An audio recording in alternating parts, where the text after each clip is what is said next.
John Yorby here. Welcome to the Space Between. Today I want to talk about an important guitar technique, hammer-ons and pull-offs. Whether you're a classical guitarist or a fingerstyle guitarist or electric guitarist or whatever, you're going to come across the need for hammer-ons and pull-offs. So let's talk about it. Be sure and like and subscribe if you think this is a cool exercise and you dig it. Basically what we're dealing with here is striking one note with your picking hand and then using your left hand to play a second note without plucking with your right hand. Okay, that's the hammer on. And then the pull off is when you use your left hand to sound the second note by actually plucking the string. Obviously there's some technique that goes into it. Let's look at mechanics first. It's easier to start this on the treble strings than the bass strings because they're smaller strings, easier to manipulate. Let's start with the hammer-on, okay? We're going to start with the open string. My second finger, look where my thumb is. It's behind the neck. You can see a little hollow opening. So in other words, I'm not gripping the guitar like this. You never want to do that. You always want to keep some space there so that your fingers can move freely. I've got a really light position here. I'm going to lift my second finger maybe an inch off the string. Now what I'm trying to do is, it's not a power thing, right? It's not about how strong your fingers are. It's about how quickly you move to the string to create that percussion, okay? It's like you're trying to audibly tap the fingerboard. If you do it on your hand here, you can push into your hand like this, or you can tap. You can hear it, right? The pop, pop. You can practice this on a table, on the top or side of your guitar, but you have to hear the audible tap. You're aiming for, say this is the neck of the guitar.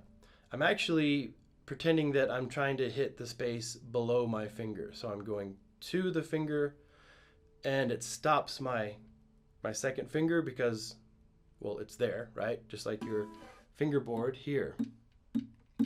Second thing is you want to make sure you're staying close to the frets whenever possible. Certain situations might not allow you to be right up next to the fret, but if you can get close to the fret, then you're going to get more pitch and less noise, and you'll get a clearer sound. There's the hammer-on. Next, the pull-off. Basically the opposite, where essentially, again, I'm going to use my finger as an example here.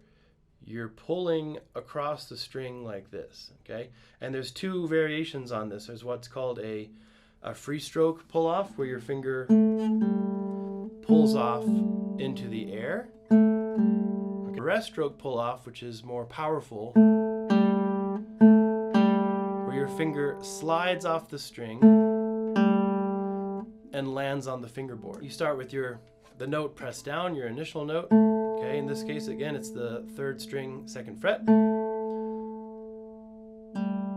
And using the tip of my finger, I'm gently plucking that string, okay? We're going to talk about slurring, doing pull-offs when you're holding another note. I've got my first finger on the first string, 5th fret, and my third finger at the 7th fret. Both are pressed down. That's important, right? You don't want to only press down this one or this one. Both are pressed down to make two notes simultaneously. Pluck, and then pull.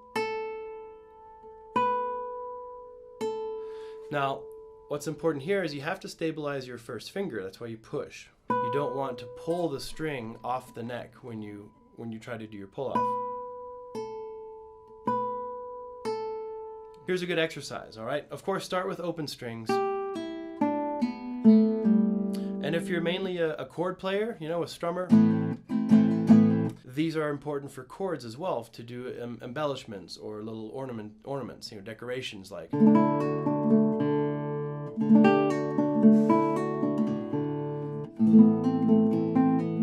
All the principles apply whether you're holding a chord or just playing an individual note. It's a really cool technique because you can play multiple notes by only plucking one, and you can play faster. But back to our exercise. I like to do it on the 3rd string. It's in the middle of the fretboard, right? And at the 5th fret, we're going to start with our first finger pressed on the 3rd string. Now we're going to hammer on the 2nd finger. Just start with that.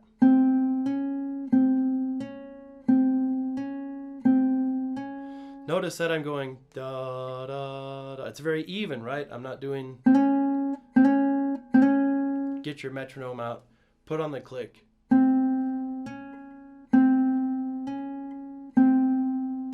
Because the metronome, it's not necessarily there to keep us from speeding up.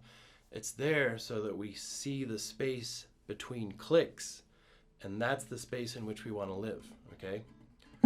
That's where our brain is active. That's where we're thinking about what's happening next. That's where we're interpreting what just happened before. Okay, so 1, 2, 1, 2.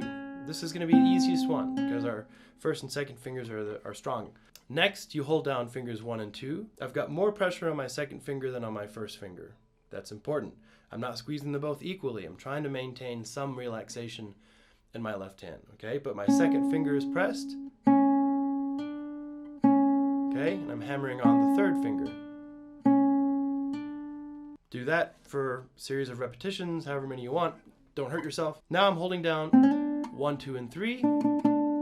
Pressure is focused on the third finger. My fingers 1 and 2 are just kind of hanging out. And we do 3, 4. 3, 4. 3, 4. Now I'm not talking about my right hand today, okay? If you're using a pick, do that. If you're using your fingers, do that. If you're just a total beginner and you're just using your thumb, do that. Whatever makes sense. This is for our left hand. Okay, now notice that my left hand fingers are curved, okay? They're not straight. My hand isn't too far away from the neck, and it's not really close to the neck like this. Again, we want that space, the space between. Right in here, there's a gap between the palm of my hand and the neck of the guitar. 1, 2, 2, 3, 3, 4. What about pull-offs? We got to do those too. The opposite. Now, I like to practice the rest stroke pull-offs. That's where your finger slides off the string and lands on the fingerboard. Okay? I like this because it strengthens your fingers. It's like doing curls with your fingers, right? Of course, we're going to use more often the free stroke pull-off, where a finger goes off into the air. That's going to give you a lighter pull-off sound. But to create the muscle memory, I like to do the rest stroke. Fall off into the fingerboard. You want to combine those. We got 1, 2, 1, 3, 1, 4. And you can come up with any combination that you can think of. Try to make it hard for yourself. So now I'm going to mix up 1, 2, 1, 3, 1, 2, 1, 3, 1, 2, 1, 3. Now try 2, 3, 2, 4. 2, 3, 2, 4, 2, 3, 2, 4. 3, 4, 1, 4. 3, 4, 1, 4. Okay, now going the opposite, pull-offs. 4, 3, 4, 2, 4, 3, 4, 2, 3, 2, 3, 1, 3, 2, 3, 1, 2, 1, 4, 1, 2, 1, 4, 1. Mix and match. These are your weaker fingers, so you want to focus on those. Important note though, when you're doing especially the pull-off exercise, you're utilizing little tiny muscles on the inside of your hand, okay, that we're probably not used to using all that often. So you don't want to do too much too soon, right? You can agitate those tendons and those muscles and injure your hand. You definitely don't want to do that. Okay, let me know in the comments below if you have any questions. Good luck practicing.